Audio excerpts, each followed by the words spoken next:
अगर कोई आपके साथ ये सब करे तो समझ जाइए वो आपसे मोहब्बत नहीं करता या करती।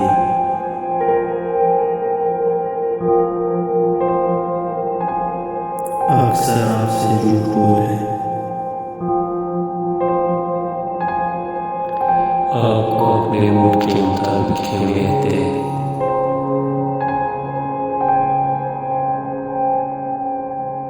आपकी फिक्रमंदी को उनकी सोचे कहे, बेशुमार दिन आपसे बगैर रखने की गुजारे।